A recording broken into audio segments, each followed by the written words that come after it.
How about now? Guys, can you hear that?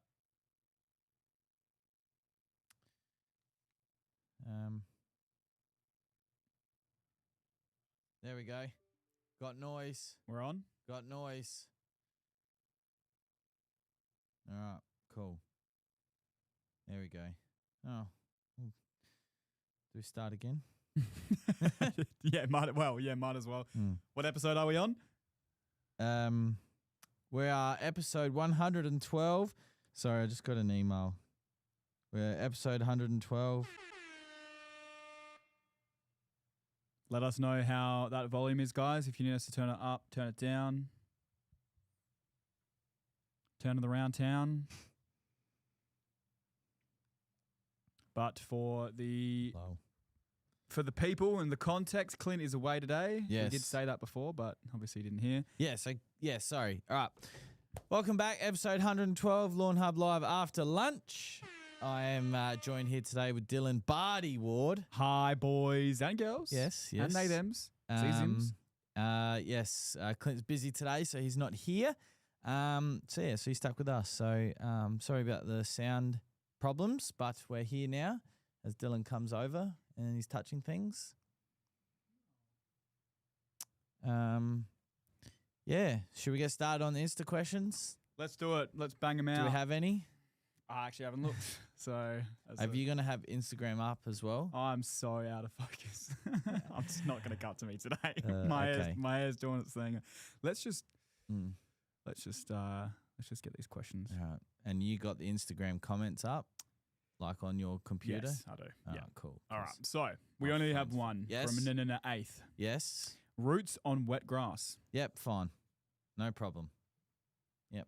Bloody beautiful. It's actually an active ingredient, or no, it's not an active ingredient. It's an ingredient in roots that actually helps assist in that situation. So there you go. If it is a little bit damp, it will assist in nutrient uptake. So nice. Yeah. All right. Metropolitan Machinery has joined. Hey, Norsa. So those of you that we're all here because we're all on social media. Would have seen the new ads and the post that Dylan put up yesterday. Was that yesterday we picked them all up? No, Wednesday. Wednesday. Wednesday. That went, Thursday went quick. Today is Friday, isn't it? I think so. Yeah. Yikes. We went and picked up the Allet cylinder mower thanks to Metropolitan Machinery. So it's it's a very nice mower. And we're hoping that someone local wins it because every mower that we've given away has been sent interstate. So it would be nice to give it to a local, but of course, we want it in the home or in the hands of someone that's really going to appreciate it. And the last couple we've given away have been exactly that. So, looking forward to it. Oh, Miles says, hello again, Adam. Hello, Miles, again, digitally this time. Bearded Sis says, hello, boys. Hawks 2015 says, sound perfect, Dilbo. Beautiful. Thank you, mate. Oscar O'Sullivan says, what can you tank mix with Money Shot? Oscar, at the moment, just Money Shot by itself is all I'd be doing. Applying that to the leaf and let it dry. And then Bearded Sis says, Jonesy, if I win the Allet, can I get the 20-inch? Every inch counts. No. Nope, we will be giving away the Allet. And the Allet only. LS Gemini 7686 says, afternoon, ladies. Afternoon, LS Gemini. What are you doing, Dylan? You working? I'm just getting the YouTube video up, scheduled, ready for tonight, that the people can watch. Oh, of us going to pick up. So there you go. So that's Dylan and I doing a little vloggy, little Lawnhub legacy. Yeah, little. There's that word again. I think it is unnecessarily hated on. I think it's not hated. Out of all of our, I think Clint hates it. Maybe. Or it's more just funny. Oh goodness! I need to go to bed. It was Chad who we spoke to on it. That's his first name. Yeah, Chad Norza. Yeah.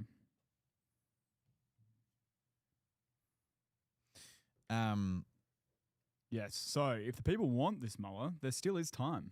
Plenty of time. You've got till the 31st of March at midnight to get an order in. According to this laptop, today's the 20th. Okay. Well, so if you're running off Clint's laptop time. Yeah. Bit Assist says, FYI, Jonesy, PGR working pretty good on the Sir Grange at low levels. That is great to hear because that's exactly what it's for, which is good. Pedro Punk 75 says, afternoon, gents. Afternoon. Pedro. And Bit Assist says, sneak peek on that video dildo. Nope, you're just going to have to wait a couple of hours. Yep, 6 o'clock tonight, Adelaide time. It also says it's 4 o'clock, 4:18 on this laptop. It's such a weird mix-up of time. It's not even in the 30s. It's in minutes. It's all over the place. So, and if you're new here to this podcast, we are an information-based podcast. We're live, so you get real reactions. And we're here to help people with their lawns. We will also talk about football at some stage, football being AFL, the greatest sport on the planet. What else do we talk about, Dylan? Sometimes conspiracy theories, some intricate facts. And I got one for you, Dylan. An interesting fact? Yeah, I've got an interesting fact because no one's asking any lawn questions at the moment, unless there's stuff on Instagram. On the gram. Oh, we do have a Brent Meister. Yes. We'll get that out first. Yes. He's said, how long should I wait to apply 3-way after urea application? Give it a couple of weeks, couple to 3 weeks. Couple of 3 weeks. Yeah. Romney Granger, I've just laid some Sir Wally in Wednesday with a starter fertilizer. Where to form here with any other products to add, when and how often? Yeah, so where to from? Yeah, so you've got this. You've got a starter fertilizer. I'd also look at a wetting agent. Wetting agent helps retain moisture in the soil and allows the water that you do apply to be used more efficiently into the soil. So a wetting agent, and then also some roots and shoots, because roots and shoots is great for root and shoot development, perfect for new lawns as well as established. So I'd look at adding those two products. Given that you've already got starter fertilizer, I'd look at wet and roots and shoots, both liquid, and a pressure pack or a pressure sprayer. They are tank mixable. Spray out on the lawn and water it in about 2 weeks after laying. I think is what the Cherry Popper Pack calendar says, 7 to 14 days. And LS Gemini says, I only come for financial advice. Yeah, we do that sometimes too. We do. Haha, do. Haha, got Got him. We do usually preface our financial advice by saying not financial advice because we get letters. We do get letters, and this week especially, I saw a lot of advice given on the lawn pages on Facebook that are against label, and I just don't feel like injecting myself into that conversation anymore because I'm getting tired. Yeah. So MC53 says, oh, goodness. What hider cut do you recommend for Sir Walter Buffalo in Melbourne over winter? Currently at 30 mil. Keep it at 30 mil. That will be fine. If it's holding nice colour at the moment, then that is all good in the hood. Who's that? Is that me? Scary. God, side profile is really not it for me, is it? It ain't it. You're going to see Jonesy looking like an absolute machine this episode. Loser. You ready for a great sound as well? Oh, that was a good crack. Good crack. Yeah. So. There's no lactose-free milk for in coffee. the fridge. So yeah, I think it went out of date. Yeah, so I decided to go the Monster. Crocker, 1976. Go Cats. Great to beat the Sooking Crows. We're going there already. I mean, Sooking's 1 point. But, look, I was going to talk about the footy later, but if you want to talk about it now, we can. First of all, obviously the Cats got the 4 points. We didn't, Dylan. So, regardless of what I'm going to say next, that's the final result. We can't change that. However, as a Geelong supporter, I would be concerned that you didn't beat the Crows by 10-plus goals, given the stats, given that you're playing our probably C-D side. Yeah. I thought the Crows did a fantastic job to hold them at 68 points.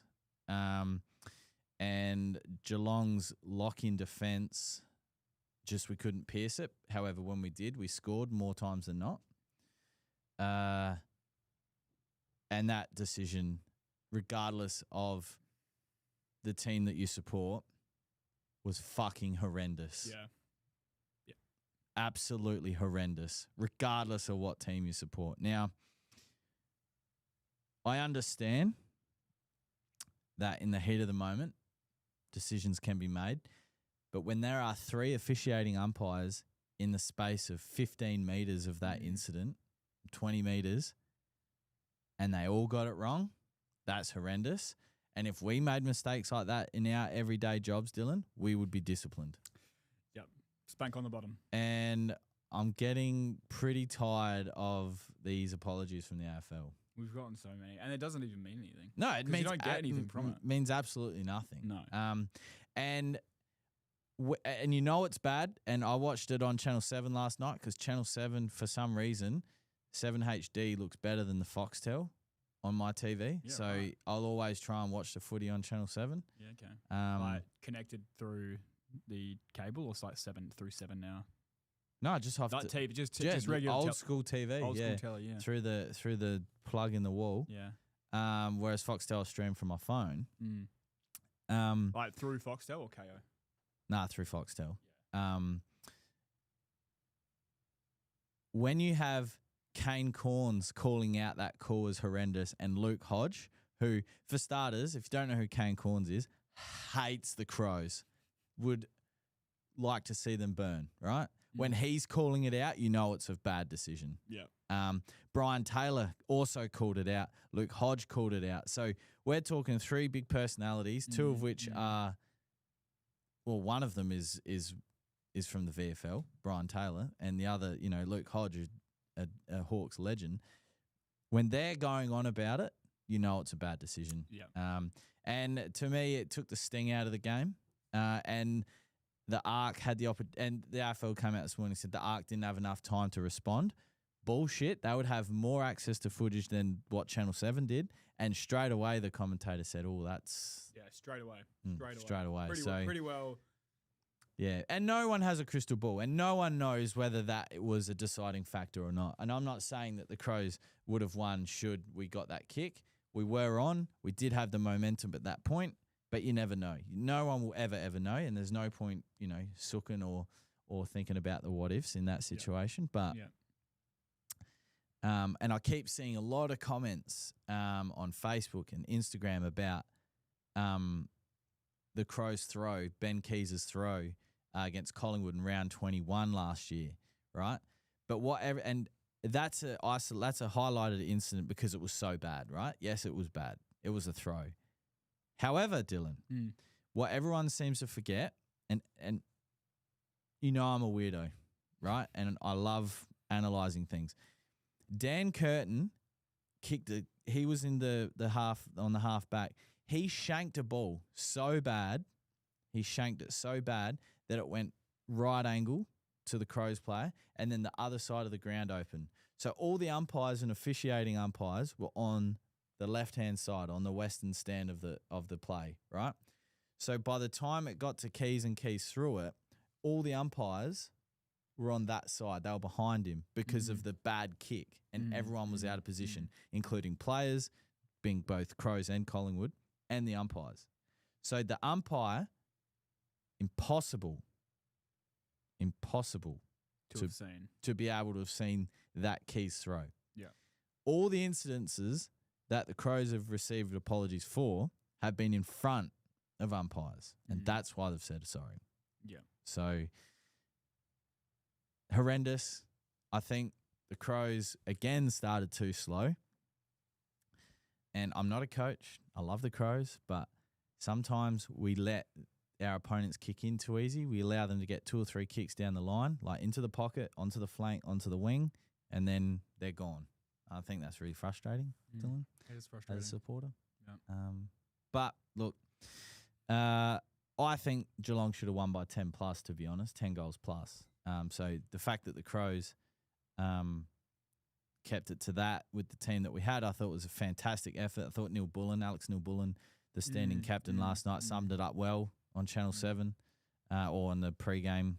Like he was prompted, was it, do you think the over 900 games worth of experience that went out cost you tonight? And he was like, no, it gave, the young guys an opportunity to stand up and show what they're made of. And I thought it was a fantastic result, fantastic response. Obviously 1 and 2 is not great. 2 and 1 would have been better, but or 3-0. But this is where we're at. It's a long season and big game next Friday night against Fremantle.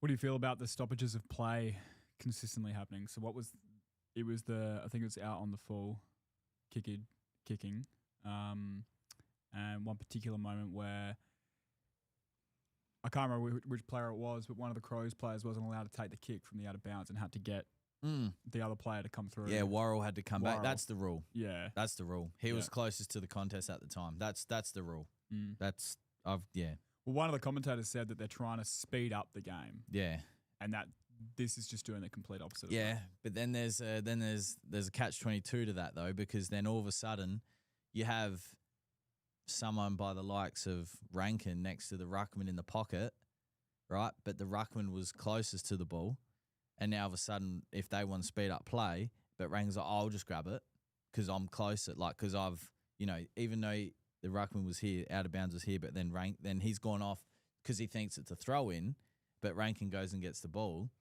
As an opposition, you want the ruckman kicking the ball from the boundary rather than Rankin. So it's a catch-22. That's the rule, and I think it needs to stay that way, to be honest.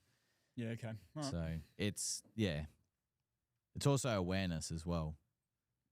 Like players play dumb a lot, and but yeah. Anyway, look, I was obviously incredibly frustrated at the end of it, of the game last night, but on reflection, great effort by the Crows, and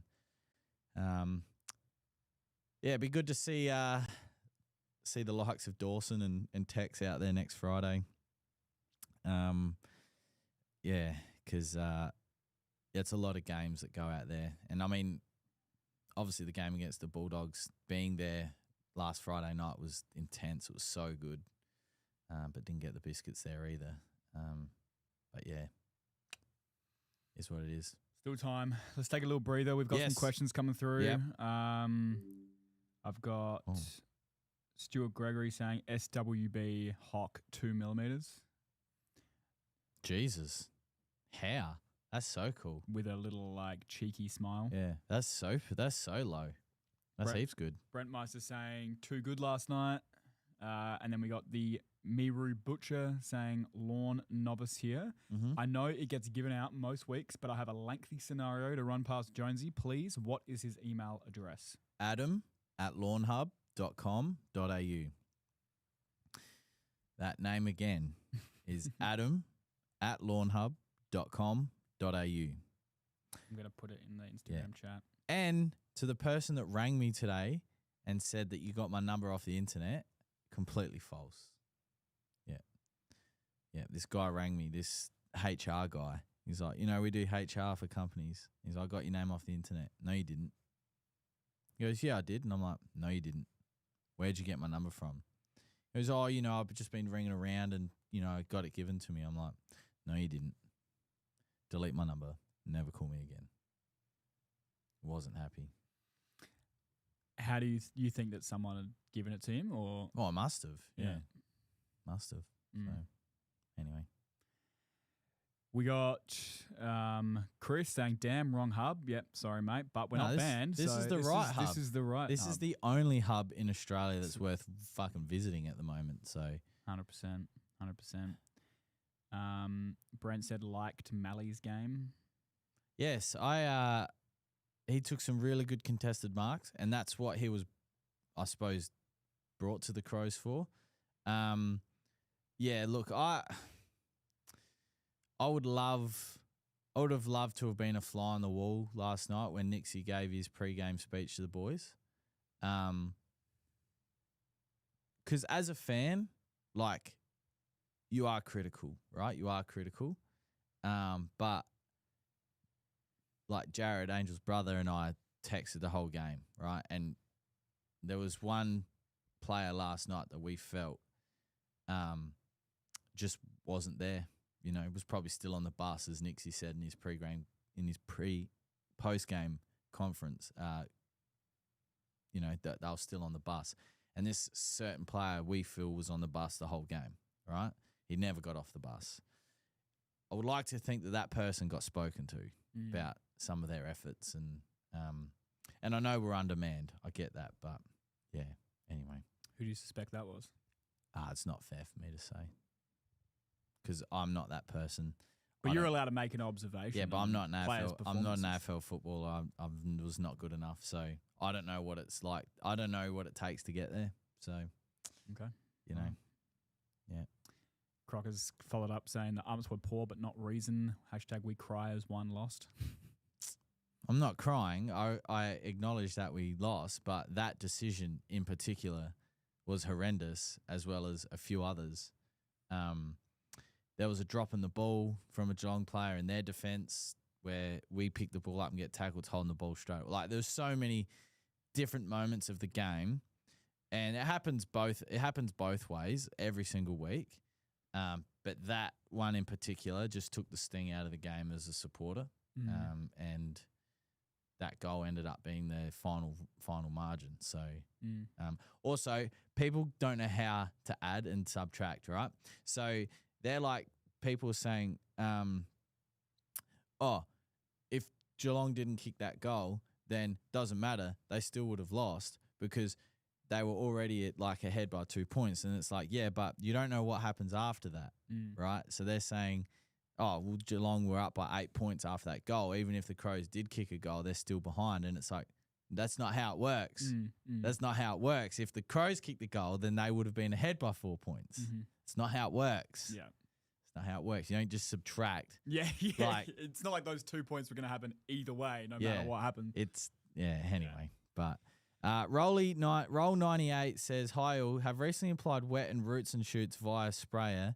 Didn't realise the roots and shoots has to be applied in cooler hours of the day. I applied around 9 a.m. in the Queensland with 25-degree weather.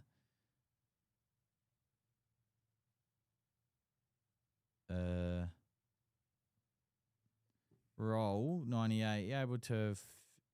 anything applied with wet needs to be watered in. Roots and shoots by itself doesn't need to be watered in. Roll, if you got any... is it likely to evaporate or will it still work? My concern now, Roll 98, would be potential leaf burn by not watering wet in with the roots and shoots. But I'd get water on it straight. I'd just water it now if it was today. Because there is a possibility that it might still work, be okay. But, I'll just get some water on it. Narissa Buzzertill says, got to jump on the Gold Coast Suns bandwagon. Yeah, I've got an original first year, not a game-worn Gary Ablett Guernsey by the Gold Coast, but a number 9 first season Gold Coast Suns Guernsey, Dylan. Yep.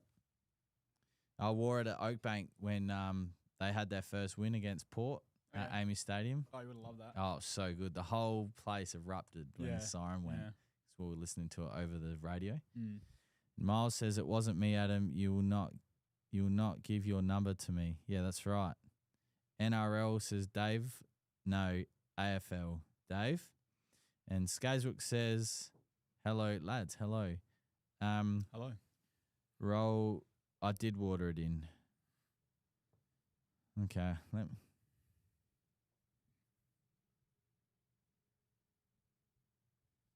So if you watered it in straight away after spraying it, it would have been fine, and it's not going to evaporate. No, to answer your question, it would not have evaporated. No. Any instas, Dylan? Yep. So. Yup. The Miru Butcher says, "Thank you, gents. If you want to, you could probably even get that email in now, and then we could probably answer for you live." Matt Culvanor says, Jonesy, did my picks in the second email about the SWB discoloration get to you? Thanks, legend, for your help and advice. Let's have a look. I have not. I've literally only just got here to the office like half hour before the podcast because I've been out all day. Let's have a look. Discoloration. Oh, here we go. Yes. All right, let's have a look.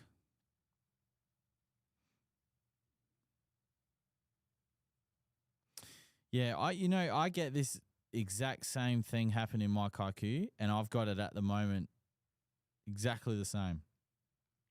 The only thing that I can think of, and it happens every time at this time of year, and I think it's got to do with the weather cooling off and parts of the soil having an impact on the leaf and possibly nutrients and nutrient uptake. Yeah, I get this. I wish I should take a photo actually. What I'll do is I'll after I mow the lawn tomorrow, I'll take a photo and I'll respond back to your email and show you.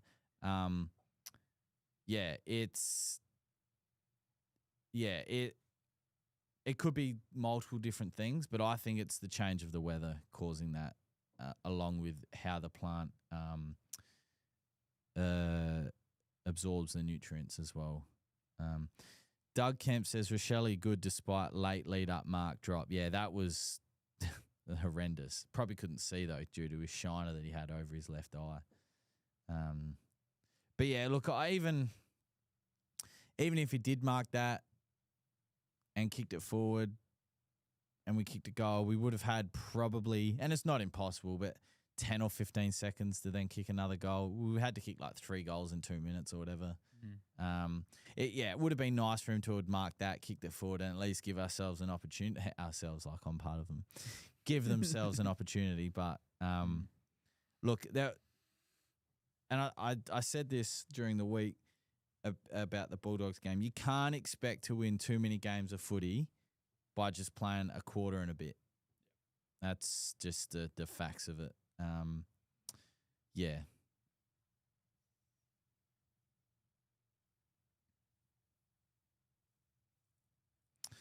Roll says, sorry, boys, might have confused it. Did water it in, but based on what you said, the roots and shoots doesn't need to be watered in if applied foliar. No, it doesn't. But when you apply it with wet, you have to water it in, and then it just gets taken up by the plant via the root zone instead of via the leaf. So if you're applying roots and shoots by itself, 100%, you can leave it on the leaf to dry, or you can water it in.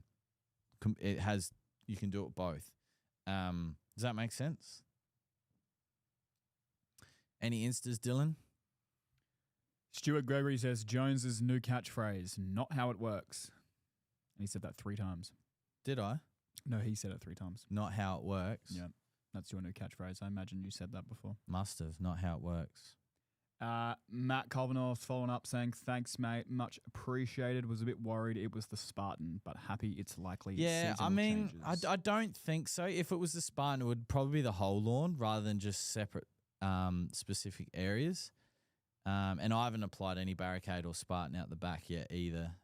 So, and I've got them, and I get that every time at this time of year. So, and have for a long time.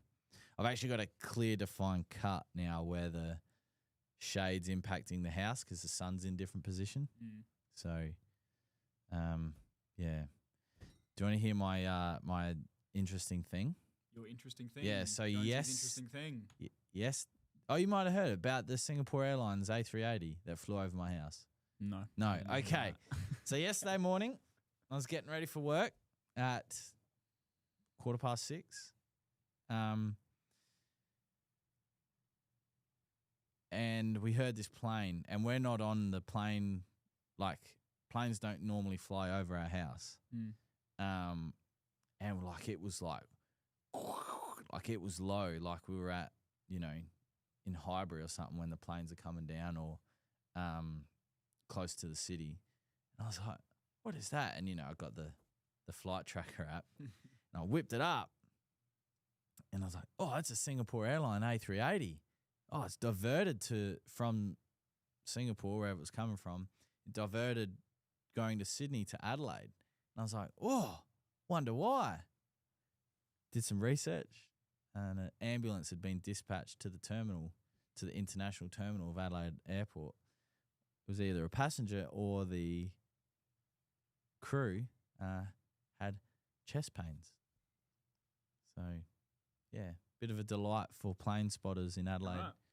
Yesterday, there was an Singapore Airlines A380 at the airport. Did an emergency landing. That is an interesting thing. Yeah. So, yeah, big planes, the A380. You seen them?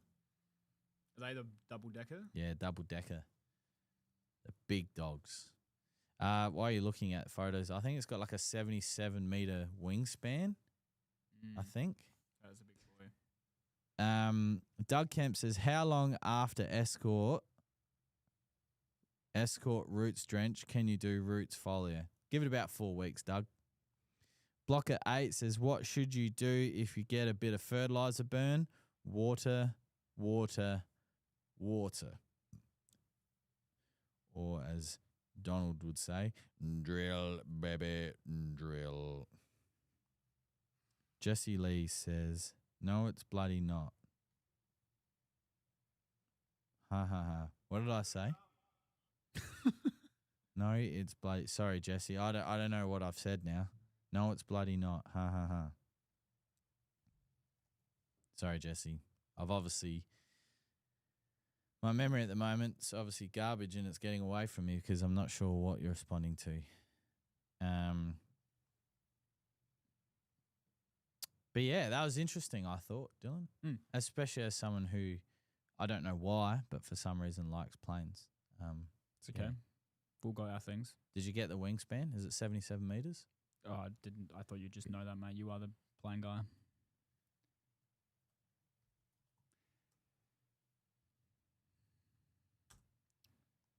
$79.8. Big plane. Big boy. Yeah, 80 meters. That.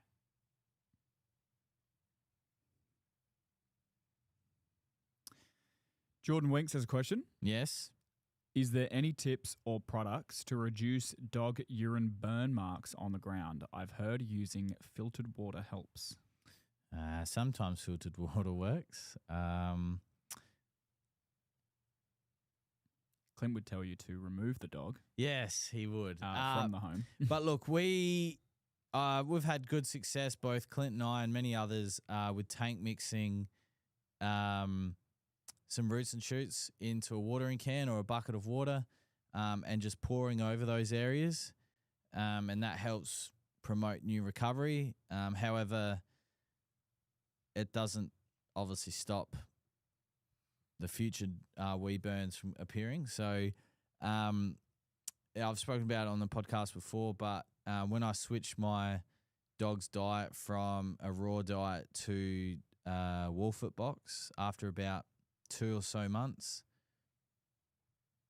I wasn't getting any wee burns anymore. The only time I did was when we missed a meal and we had to open a can. We have emergency cans, we'd call them. But yeah, that and when I'm not sponsored by them or affiliated with them. In fact, I don't even have a dog anymore. So yeah, that's what worked for me. And I did filtered water out of my fridge. There's a water inlet with a filter on it. That didn't work. Went full raw diet. That didn't work. Plenty of drinking water available around the house and the yard. That didn't work. So yeah. I don't know. Some dogs just piss fire. Unfortunately. Yeah. Keegan Schutz says, up the cats. Very spoken about that, but yep, up the cats. And Jesse Lee says, the planes being exciting. Planes are exciting. Planes are exciting. I'm sure you've got something that that I don't find exciting. And it's fine. You know, you don't have to like the same as everyone. But it's about acknowledging that some people like things more than others. And that's just the way people are. And I can't tell you what it is, why I like planes. I don't know. I honestly can't tell you. But I'm always excited for a plane ride. There you go. Can't explain it. Brent Meister's asking, where's the book? You've been busy. Didn't make that meme. Dylan's actually got a meme about the book coming. Yeah, it's in the works. Yeah. So not only can we not get to the book, Yeah. we can't even get to the memes about the book. Yeah. That's the workload. Yeah, look, we're hopeful that something will get put together as a first proper draft. Like version 1.1 will be ready for draft, and then make the necessary changes from there, and see how we go. I think that'll be a good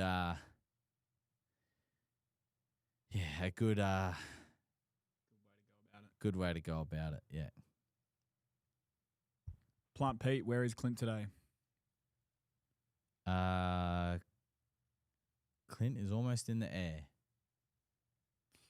It's almost in the air. Actually, no, he would be in the air. Yeah, he'd be approaching landing maybe. Yeah. Hawks 2015 says, sorry to hear about your dog, Jonesy. Thank you. It's all good. I'm over it now, I think. Maybe not. But, it was a bit of a shock. So, that sucks. But I suppose in the eyes, or in the words of Brad Scott, Essendon coach, we all die. That's what he said in a press conference during the week, is that we all die. What is the context of that? Just Essendon being shit, and coaching will come to an end at some point, and we'll all die at some point. So, all right, well, there you go. I guess he's not wrong. Yeah. It's one way to look at it. Brent Meister says to just outsource it. Well, maybe. It's not. Outsourcing it's not the problem. It's like I have a vision on how I want it to be. And we're finding, speaking to some designers at the moment, Dylan, that they don't understand what we're speaking. Even when it's very clear. Did you see their response? Nah. Yeah. I don't think I meant, yeah, you are. Yeah. It was in your Water Pro one. Okay. I'll have a look. It's, I said low at the start of the podcast, and that's why. That was it. But and I want it to be, I want it to look nice, and I want it to be flowable, and I want it to be changeable, as we're finding with things. Like some things that we have currently saved aren't easy to change. Would you agree, Dylan? Some things are easy. Aren't easy to change. Yes, correct. Yeah, modify. So this needs to be like workable, needs to be done on a platform that everyone can access. It's going to be completely free. Low. Yeah, low. Yeah. Low. Yeah. But yeah. Dave says, I'm trying Baron Brugg super tough cooch for dog pee. If that fails, kike. Yeah. I mean, I had kike and it just gets smoked. Also, fighter jets for the win. Yeah, here's another interesting story. When I was going home, I think it actually might have been last Friday. Yeah, last Friday. Penfield Road, I think it is, roundabout. There are all these cars there and people set up tripods and stuff.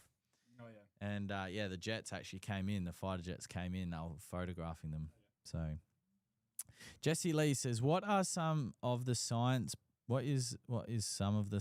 behind Escort that is exciting that Lawnhub customers might not commonly know about? That's a great question, Jesse. And I'm going to answer it as best as I possibly can in the language that I know and understand. So, Escort is a humic and fulvic product. So, humic acid is good for it's beneficial for the soil, and fulvic acid is beneficial for nutrient uptake, and it also has beneficial microbes in it.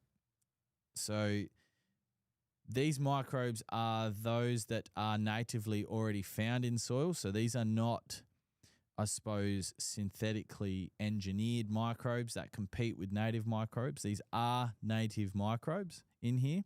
And what the microbes do is that they'll consume and produce carbon in the soil. Now, carbon is the lifeline of so much in the soil. So carbon, and I'm going to butcher this, but carbon is basically a source that basically rejuvenates everything. Carbon, we expel carbon. Plants take up carbon and use it, and then produce it into oxygen, and it's really quite interesting. But why is it so good for the soil? Well, those microbes will consume things in the soil that the plant or the lawn just can't use because it's not a source or in a form of nutrient that the plant can uptake. The microbes will consume that, and then as they expel it, that then becomes available to the plant to use. So basically, Escort enhances fertilizer uptake and usability, as well as consuming things in the soil that are already there that the plant can't access. Escort and the microbes will turn them into something that the plant can use. Dylan, I'm going to say it. Clip it. Hopefully that made sense.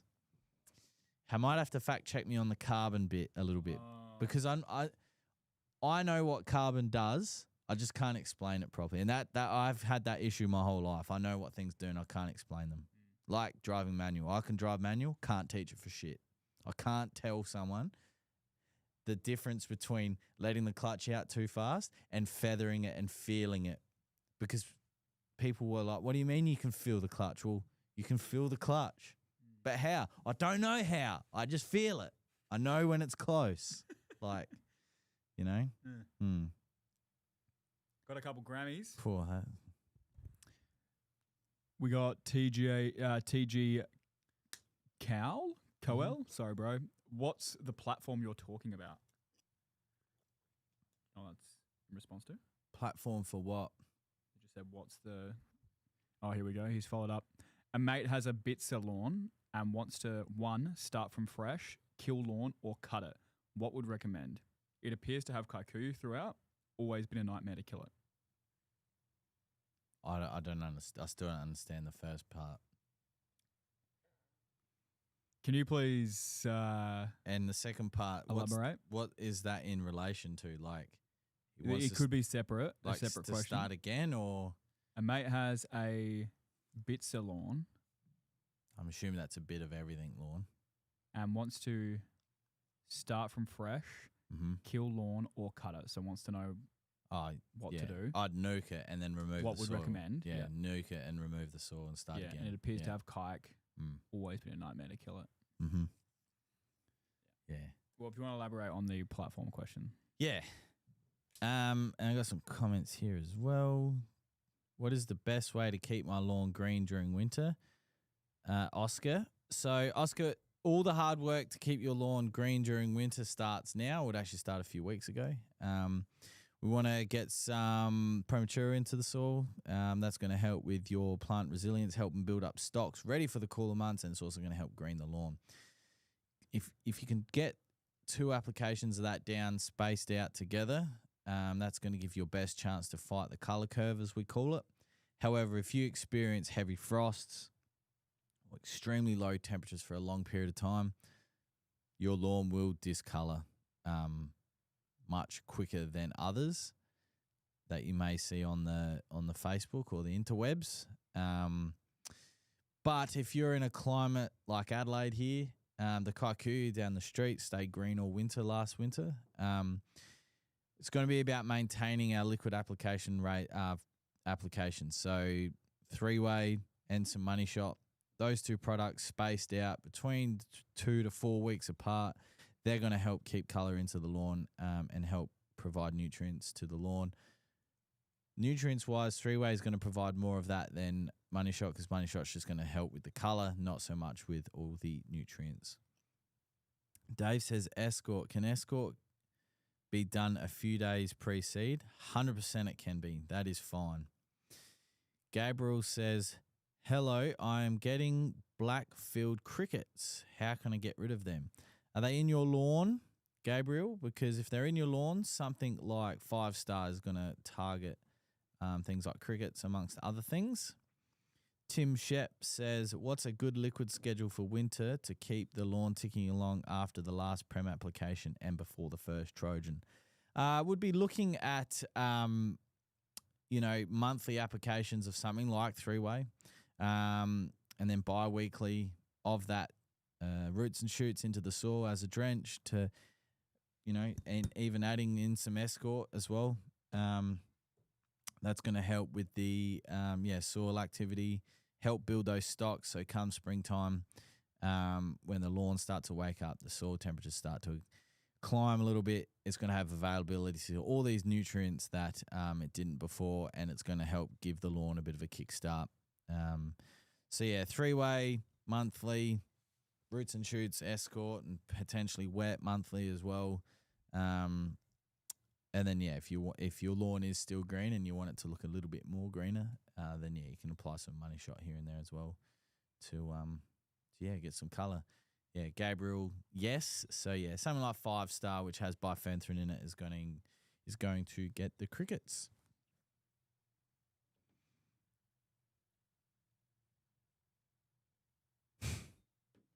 We're getting bombed, Dylan. Yeah. Silly.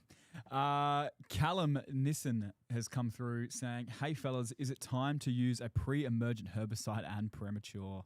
100%. And this week's Weekly Cut episode is going to be about pre-emergence now. Because winter grass has started emerging in parts of Australia, including the great state of South Australia. Clint's backyard has started. Oh, so yes. Okay. It's begun. we need to highlight the importance of a pre-emergent application if you do not want weeds. If you do want weeds, that's fine. Don't apply it. And we can deal with them in the spring. So, yes. Cool. TJ Cal, again, sorry. Ignore platform comment, join late, was trying to understand what you're talking about. Responding to the second question, how do you nuke the lawn and kill it? Assuming that kike that he's talking about. Yeah, so glyphosate, we sell it under Weed Pro, and we're talking maybe 5 or 6 applications depending on the weather and the resilience of the kaku. So another tip to be would add a dash of wet into there as a surfactant. So we are using it at 10 mil per 5 litres. That's going to help the glyphosate stick to the leaf and rather than running off. So, I think about 5 or 6 applications of that. Again, you can do less, but the more you kill, the better. And then a few days after each application, water that area, see if anything new pops up, then spray it again. The good thing about glypho is that it is non-residual, meaning that once it's come into contact with the plant, it's not going to remain in the soil, which is handy, especially if you want to then put something back on top of it. It's not like a pre-emergent like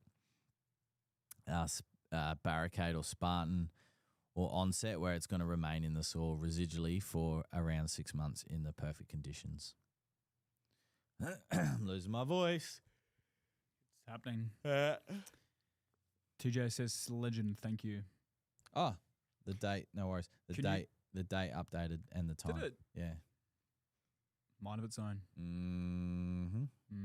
Can you use Barricade on areas that are not lawn, such as pavement and bricks and gardens? You can use it in garden beds, yes. It's registered for that use. Your mate replied.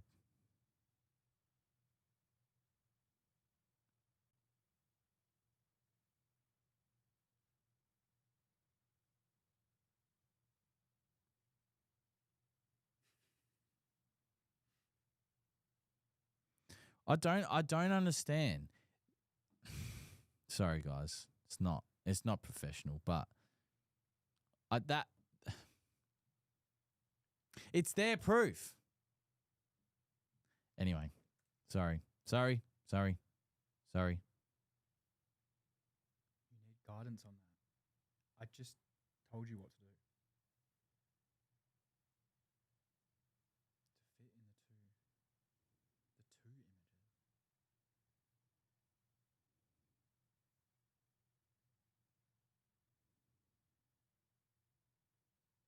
What the fuck's this? What? There's only one image.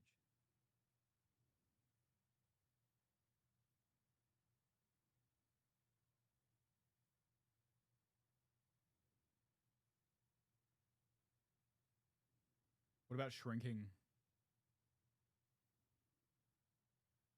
Shrinking the lawn. I'm not even looking at that. I don't know what this is. I don't know what this is. Oh, okay. All right. Whew. Anywho,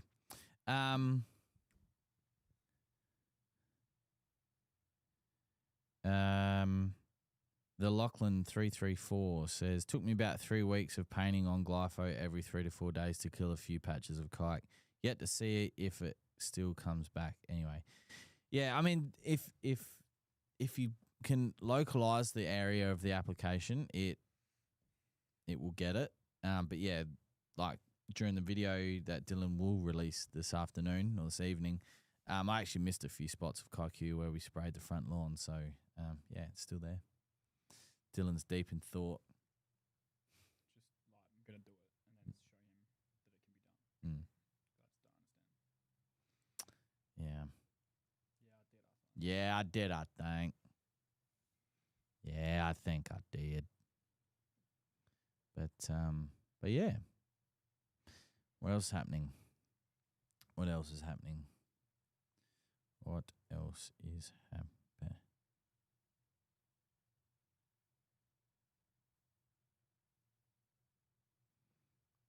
Terrible. Ugh. Anything else there, Dylan? Yep, we got good. Geordie James. Yes. Rolling out new turf before big rain. Bad or good idea? Well, if the turf's already cut, there's not much you can do about it, is there? Look, it's not the idealist conditions in torrential rain, but look, it is what it is. You know, I suppose what are the consequences of not rolling out the lawn? Is that soil then going to collect and run down, I don't know, towards the house or away from the house, end up in the garden bed? Yeah.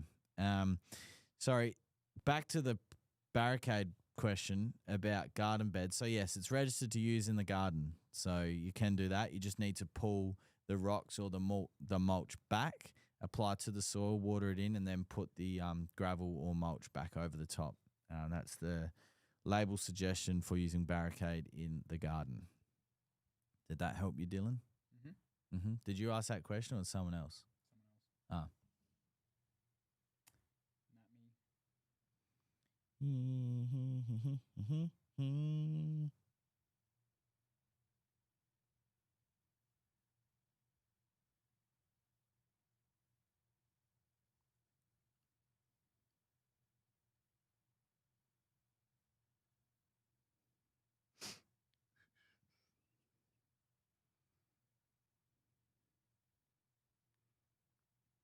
What label is that address we're referencing that you sent me through with What? the original lines that you asked me to do the lines for? See?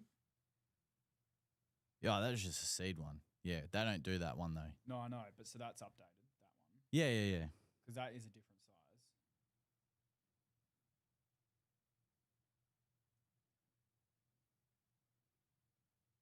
Because that Lawnhub logo is smaller. Is it? And then making it big does kind of look funny.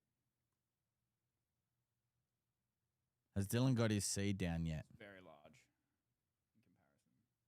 What is? I've just done that. Like that font size compared to every other font size. It just kind of looks, it's quite massive. Might have to get Clint to look at that. All right, just leave it. It doesn't matter. It's not going to get done now. Like, you know what I mean? I'll let him know. We'll look at it over the. We'll get back to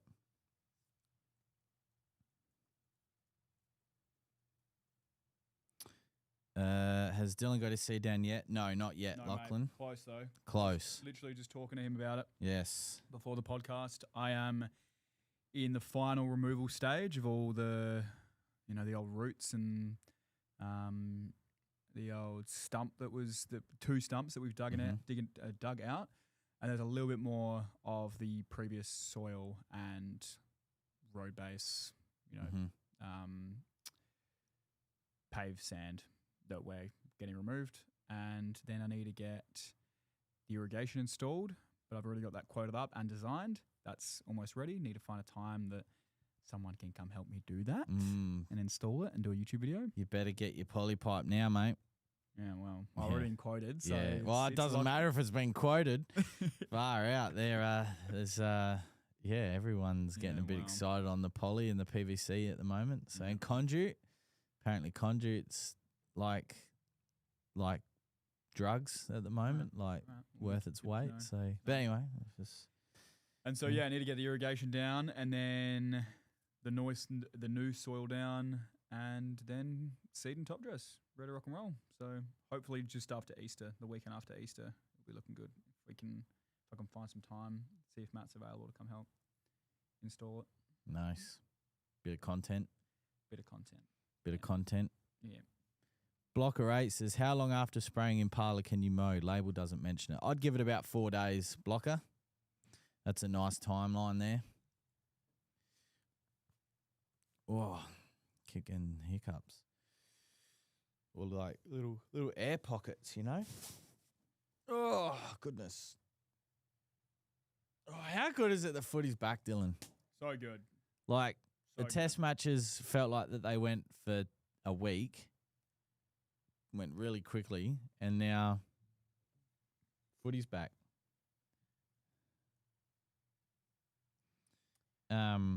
Speaking of cricket, though, how the Redbacks going in the Shield final? Oh, 9 for 196.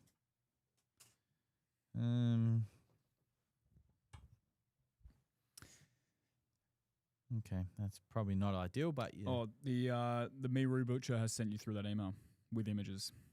If you can fit it in, they say. Alrighty. I don't seem to have anything just yet. And if it's in my quarantine, I will have to get on the lappy, which is not this one. But I will check that.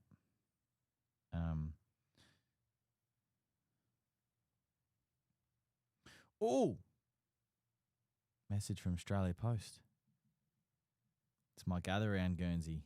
Oi, look out. No, it's not been sent yet. It's just saying label confirmed. What kind of a notification is that? Label confirmed. Lee Cox. Howdy, fellas. Been a while since I've commented. Welcome back. Hope all is well. Question, will glyphosate kill nut grass, or is it best to use something like sedgehammer? Glyphosate will kill nut grass. However, it's going to also kill other things that you spray it onto. So I would look at Pro Sedge or Sedgehammer. Both are the same active, but we sell Pro Sedge. It's called. G'day, legends. This is going to be a good one. Can you please explain why you would spot spray David Gray's crabgrass killer on Kaiku instead of just using glyphosate? Is there much of a difference? Thanks, guys. Love the pod. That's a great question, Matt. And the answer is because David Gray's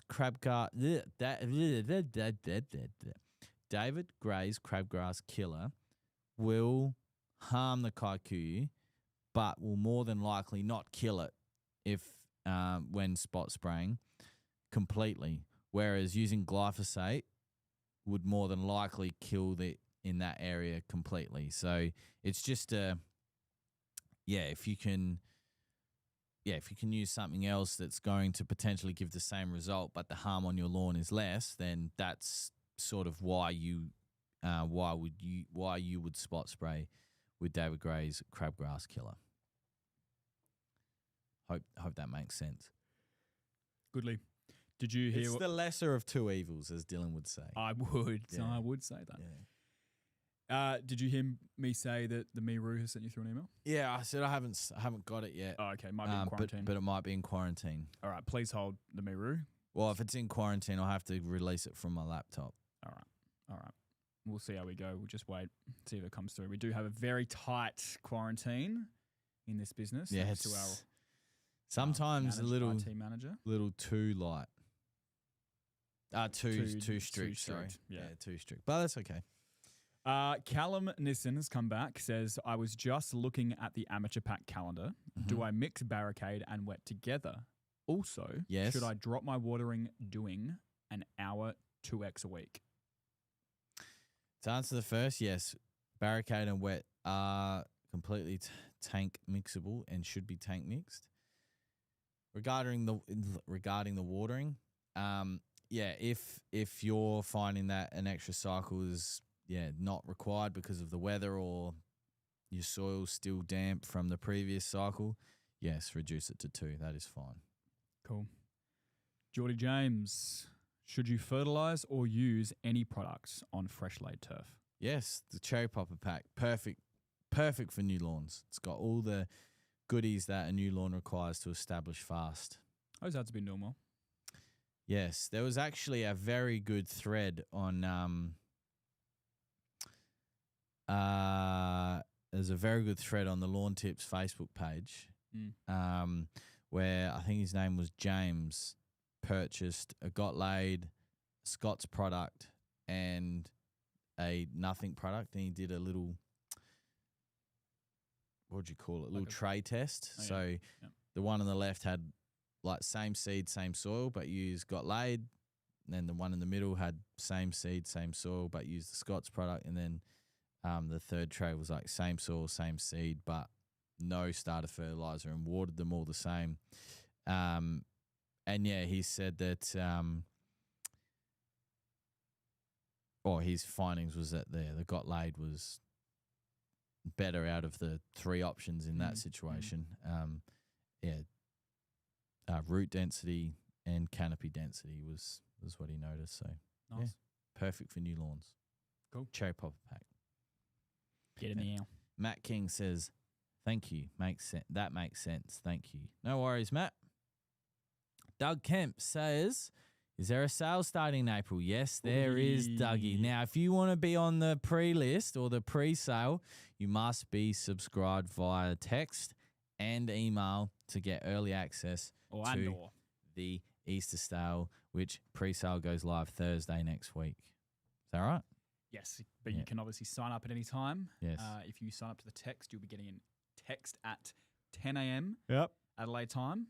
If you don't want text, which is fine, you can do email, which you will get the text at 12 p.m. And then Adelaide time. Friday at 10. 10. There will be the sale live for everybody. Yeah, it'll be automatic at cart. So if you want to get your products first before the influx of orders come through and ensure that you get all the products you need. Yeah, and we will be not in the warehouse Friday, Saturday, Sunday, Monday. So we'll be working very hard starting from the Tuesday. Yeah. So, yes. Nathan says, lads, would you raise your height of cut going into winter or just leave it? It's Buffalo, New South Wales. Nathan, if your Buffalo is happy and got great colour, the height that it's at, just leave it. Just leave it. Luke Green Lawns. Man, Luke. He made a wicked video over the weekend. That is his like Gangster reel was so good. Yeah. So good. I messaged him after I saw that. I was Yeah. like, fuck. Keep forgetting to message him, but I've got him some product. He's going to get some content out for us. Good on you, Luke. Shit, yeah. Hello, fellas. What are your thoughts on the Peaky Blinders, The Immortal Man? I know you're a Peaky fucking Blinders fan, Jones. Yes, I haven't seen it yet. You're not? There's the reason why I haven't seen it, I'm not going to talk about, but I just haven't had the time at night to watch it yet. And by the time I'm finished around the house and doing what I need to, I'm ready for bed, man, to be honest. I do want to watch it. I might try and watch it tonight, actually. Depends. I'm also rewatching Orange is the New Black. Oh, yeah? Yeah. A lot of lesbians in that show. I forgot, Dylan. Like the first 2 seasons. I'm like to Angel. I don't remember any of this. Like, it's like all I remember. like swearing to. Like, obviously, I remember that there was some scenes that were like, oh no shit. But I'm like watching and going, I don't remember that. And I'm usually pretty good with shows, but there you go. But like recently we've been getting 25, 30 minutes into an episode and I'm like, I need to turn it off because I'm falling asleep. So, yeah. I tried to watch Dune 2 again, ready for Dune 3 coming out. And I think I got like 15 minutes in. And I was like, not because it's bad, it's just get a movie on and then I'm just like, okay, time for sleep. Yeah, that's Angel. You put the TV on, gone. Yeah. Yeah. Going to see Project Hail Mary tonight. I've read the book, me and Sarah, so we're going. Nice. And it's getting really good reviews, so really keen. That's It'll good. be the first movie that I've watched where I've read the book first, I think. Yeah, okay. Yeah. That's cool. That'll be cool. Yeah. Do a good, it'll be like a unique experience that I haven't done before. Yeah. Compare it. Well, that was like Angel with The Housemaid. Like she's read all those books. Sarah had read that as well. And then, went and watched the movie. Yeah. Yeah. Matt and I were talking about that movie because he watched it the other night and didn't realise what happens in it. Is there... Or Sydney Sweeney being a little minx in that, is she? Yeah, well, apparently, I don't know, allegedly. I don't know. It was Matt. It was Matt. It was me. You just throw Matt. Yeah. No, he didn't know. He didn't know. And I didn't know either until Angel told me. I had no idea. Well, maybe that needs to be on the list. Yeah. Add that just to add it. Just add I it do love a good subtly. romance. Yeah. Yeah. Yeah. Yeah. Yeah. Dominic says, anywho's, what's the best height to maintain a cooch lawn in Brisbane over winter? I was considering 12 mil. Dominic, there's no such thing as winter in Queensland or in Brisbane. It's always good weather there. But my answer remains the same as the question before. If your lawn is happy at the height that it's at now and it's got good colour, honestly, I'd just leave it. But 12 mil, would be a great height for cooch. Good striping height too, 12 mil. So, Oscar says, what hire place would you recommend getting lawn renovation equipment from? Oscar, where are you located? If you're located here in Adelaide, there are many places north and south that are good. If you're interstate, I'm really not sure, to be honest. But if you're in Adelaide, I can definitely help you there. Yeah, I do want to watch Peaky Blinders, and I've sort of been quite lucky because I haven't seen anything on Instagram or Facebook about reviews or anything. Murphy's Law says now that I will and will ruin it for me, but yeah, I've been pretty good. Oscar says Adelaide. Yeah, so you got a few good options here in Adelaide. Actually, you got Rob from Adelaide Garden Equipment Hire. Yep. You've got Marson Hire at Para Hills. He's got Cora Scarifier. Yeah, Cora and Scarifier. He's also got a turf cutter, I think. Rob's got everything. He's got the top dresser, Scarifier, Cora, vacuum. He's got dingoes. Yeah, those two. I hate it when I do recommendations because I want to recommend everyone that's helped us, but sometimes my memory is not there, you know? So, or it's not it. It's not it. It's not it. So, yeah, either of those two places, say Adam from Lawnhub recommended you. They'll sort you out. Yes. Yeah, I do want to watch Peaky Blinders. I do like the Peaky Blinders. Cillian Murphy just does a fantastic job, doesn't he, in Peaky Blinders? Did he say his name? Cillian? Yeah, I think so. Mm. Yeah. Any instas? No. What do you mean? No Grammys. Well, yeah, I mean, I'm happy to wrap it up in the next few minutes if no one's got any more questions. I mean, I'm happy to continue talking shit if people want to listen to my opinions. I got a question for you. Yeah. It's irrigation related, so I don't know if you... I'll try my bestest. All right. So obviously I'm going to install the system. Mhm. I need to know what step of the process would be the most optimal time to have that step included. So here's what I'm thinking. I take out all the current soil. I've got it low, 100 to 150. Is that the perfect time to install it, or do I need to get it a certain height of soil and then put the irrigation Well, you in want and the then- sprinklers to be at just below the surface of where the lawn's going to be. Yeah, so how do I make that happen? Well, you determine where you want the lawn to be at, so the Mhm. soil of the lawn. So like I said before, like that much below the pavers or whatever you got around. Yeah. So I'd make sure that once you've dug the soil out, if the sprinklers heads are going to be that far, then, well, you'd want to do it when all the soil's out, but then you can, if the corners are deeper, you can just build them back up till the sprinklers are. The pipe doesn't matter. I mean, the lower the pipe, the better, but How do you build a sprinkler up? just with dirt or with a brick or probably with dirt, so there's flex in there. Yeah. So if your corners are deeper than, say, where the pipe runs, just put some backfill back in there so the sprinkler's built up. But then the pipe's going to be on an angle like that because you're building up. Well, That that's doesn't not an issue. matter. That's fine. We're talking gradual fall, not like instant. Yeah. If you know what I Yeah. mean. So gradual fall's fine. Yeah. That- Okay. and So either way, I would be able to adjust it if I just put it in and then I get the soil on top. yeah, well, if you want complete adjustability, you'd then use Arctic risers.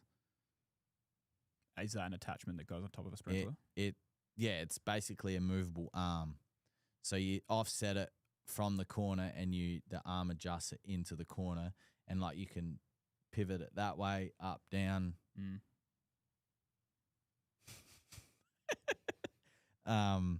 That gives you ultimate movability and function. Whereas if you have just a T, like a corner, like a 90 with a thread on it, there's not really any adjustability there. It's sort of fixed to it. It's not fixed, but it's more fixed than an Arctic riser. Okay. And there's always a possibility that if you step on that area, not so much with the quality fittings that we sell, the Antelco fittings, they're a lot stronger than that of hardware stores. There's a lot more like strength and structure in them. But there's always a possibility of potentially hitting a corner or a sprinkler with a mower or your foot and potentially putting too much pressure on that fitting and cracking the thread. Like I said, not as common with Antelco fittings, the ones that WaterPro sell, but whereas an Arctic riser takes that whole situation out. And whereas if you do step on it or something falls on the sprinkler will just fall down and you can just pull it back up. So, yeah, that's a decision that you need to make. Yeah, okay. Okie dokie. Okay. Or if you don't want to do that, you can run a ring main in the middle of the lawn and tee out and use elbows and the poly. There's flexibility in that rather than having a fixed corner or a fixed tee. I'm not good at explaining. I'd have to draw that one. But just depends how you want the design or how you wanted to install it. Yeah, well, I don't know. But to answer your question, So- yes, do it once all the soil's been dug out. Yeah. And peg it down if you're paranoid about it moving. But just realize that if you peg something in the ground, those pegs will rust and bind with the soil. So I remember when I was on counter once, someone whinged that the pegs that they use rusted in the ground. And I'm like, yeah, that's what they're supposed to do so they don't move and the pipe doesn't move. And he goes, well, what if I want to move the pipe? I'm like, bad luck. It's fixed. Like you're going to have to, I don't know, cut the pipe or cut the peg. I don't know. But yeah. You know how I spoke about getting a hoe and digging up the clay with gypsum yes. and mixing? Yes. Unsure if I need to do that. I think I've got enough distance that I don't need to do that. If I was to do that and it was all kind of bunched up and stuff, that'd also be fine to then install the irrigation just on top of that because I wouldn't remove that. It'd just obviously all be broken up. As long as where the sprinklers are going to be and the pipe's low enough. Yeah. Yeah. Okay. That's the most important thing. Yeah. Cool. All right. Cool. We've got 2 insties. Beautiful. My grasshole. We love your shit talk. Tell us about your favorite lawn type and why. Santa Ana Cooch. It's so workable, doesn't thatch up as much. it is a bit more susceptible to diseases and some cooch mite. But like Santa Ana is Grange, Santa Ana is Kuyonga mixed with common cooch as well. Like it's just such a good grass variety. Adelaide Oval back in the day was Santa Ana. Like it's, for us in our climate, such a great grass variety. You know, obviously when we got the Tahoma, I don't think you were with us when we got the Tahoma 31. That has some good qualities to it. Does go very dormant in the winter. It goes white or brown. Establishment was really quick. Summer colour was really good, but that's didn't really thatch up as much as I thought it would. You know, Tiff Tuff's also another reliable, good cooch variety. However, you know, we do find that it does thatch up a bit. And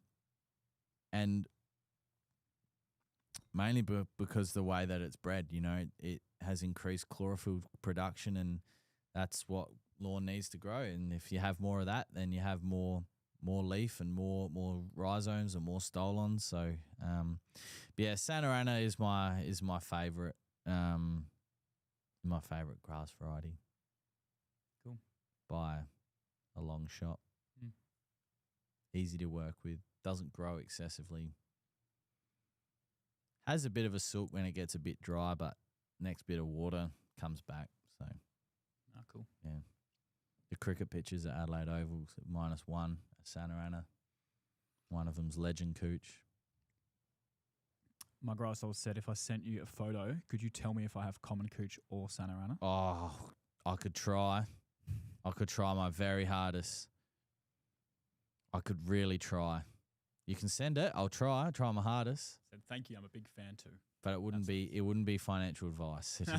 Yeah. Lee Cox, where are some more reputable places to get Santa Ana from in SA?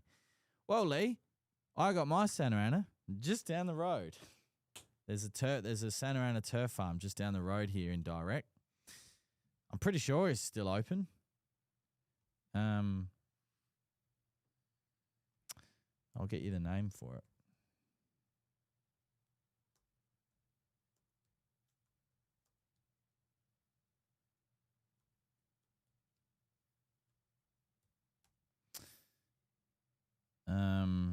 Yeah, otherwise I think Paul Munns and Hicks, they sell it as well. Yeah, is it SA? Oh. What? No way.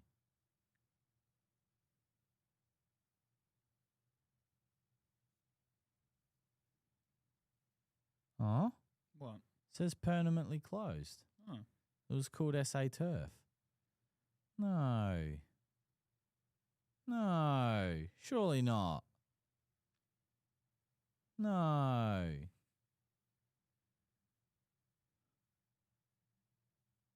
Oh, that's sad. If that is true. Oh.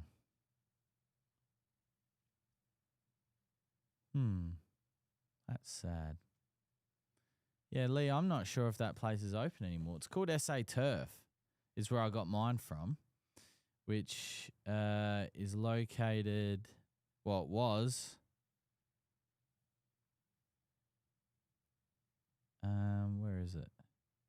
Mill Road, Waterloo Corner, which is just around the road, around the corner. Was it Mill Road? Water. Okay. Get up the old Google Mappy, see if I can find it. Yeah, there. There it is. Right right there. Now, when was this photo taken? 2026. That's this year, isn't it?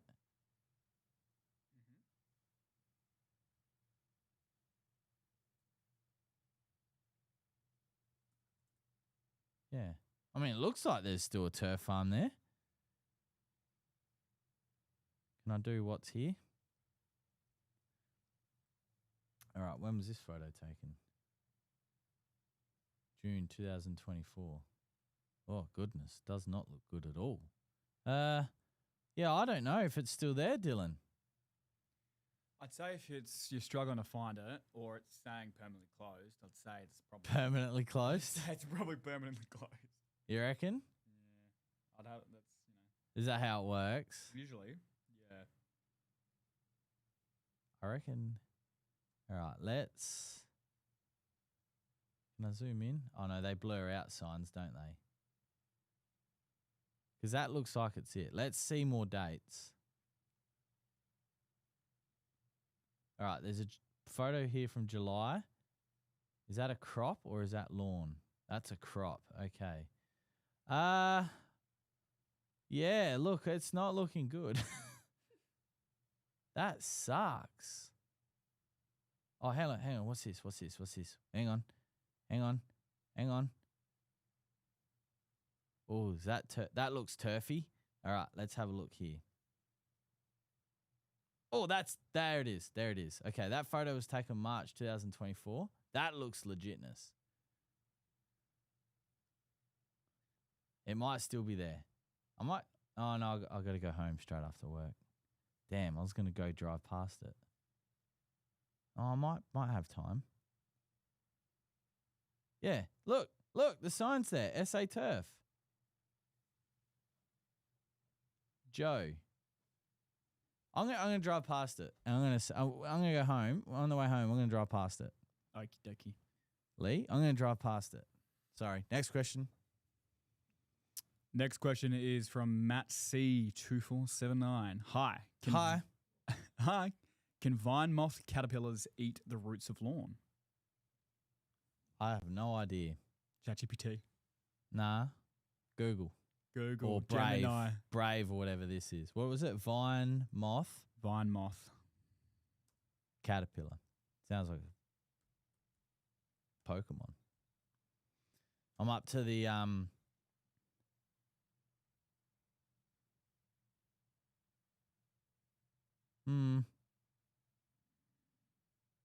don't think so.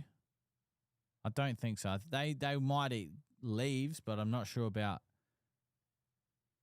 Yeah, they eat foliage or foliage, not root zones, according to Google. I'm up to the SS Ann, Dylan, in Fire Red. Oh, yeah. So at the moment, I'm training up my Charmeleon and my Pikachu. Pikachu, I forgot how bad. Well, I didn't actually. I'm naive. Pikachu is such a bad Pokemon in the first gen Pokemon. Well, this is technically Gen 3, but it's of Gen 1 Pokemon. Because the defense of Pikachu is ridiculous. So I need to buy some, I think it's iron. When I get to Victory Road, I need to buy some iron there at the mart to get plus 10, I think 5,000 Poké dollars for 10 defense status. So I think I need to buy a few. Because in the past, I've used Pokemon like Zapdos as my electric Pokemon, but I don't think that's, I don't know. I want to use Pokemon, not legendaries. So, and I don't want to use Jolteon. Well, I do want to use Jolteon, but I also don't. And I'm not going to use Vaporeon because I'm probably going to use Lapras. And I'm probably not, I'm not going to use Flareon because I'll have Charizard at that point. So maybe Eevee's null and void. Or I do get Jolteon. Don't know. Do you even know what I'm talking about? Mm-hmm. Okay, cool. Because he's like sort of gave me that look. No. Yeah. Don't know. Haven't settled on my team yet. But it's at the moment it'll be Charizard, and I might evolve Pikachu into Raichu because Raichu is a stronger Pokemon than Pikachu. So not as cool as Pikachu though. Not as cool, no. Matt C. I purchased Bifenthrin from Waterpro and now applied to lawn and Acelepryn. I have noticed the odd black beetle dead outside of lawn, so clearly had grubs in lawn. Not necessarily. Not necessarily. Black beetles are the adult forms of the grubs. And at this time of year in Adelaide, we did get a late bloom of grubs. So it might show, the Bifenthrin would have killed the black beetle. That's what's got them. Them being in our lawn the only risk that they pose is birthing or putting the larvae in, or the eggs in the soil ready for the larvae to hatch. The black beetle themselves don't cause the actual damage. But, you've gotten rid of one cycle there, and the application of acelepryn is then going to catch the grubs when they start again. So you've covered both cycles there, both ends of the cycle. So the bifenthrin is going to take out other things like ants, spiders, I think Slater bugs, earwigs. It might make the mole crickets turn their nose up and disappear, but you need fipronil for them to really get them. What else? Fleas, ticks, termites. Yeah, bifenthrin's a very broad spectrum use product. That's all you got. For ryegrass, does Lawnhub offer anything like nitrogen for an autumn blitz? Also, how soon after seeding can it be done? Yeah, I mean you've got all the granular fertilizers. They're still going to be able to take ryegrass. Ryegrass is going to be able to take that nutrients. You've also got three-way, which is 15% nitrogen. You've also got money shot, which is 16% nitrogen. So yeah, absolutely, Dave. You've got a few options there. And how soon after seeding can it be done? Once ryegrass is fast establishing, especially the Lawnhub ryegrass variety. Essentially, after a couple of mows, the ryegrass is established at that point to an extent, obviously, and yeah, you can really start feeding it then. Ryegrass is very hungry. We found that last winter, didn't we, Dylan? That the ryegrass was very, very hungry. It's just the way that it grows, the way that it behaves. So, yeah, we were finding that we probably had to do more frequent applications. But yeah, he's a hungry dog. Max come back saying, I had noticed my SWB was spongy, and when I mowed one level lower, the lawn was yellow and dead.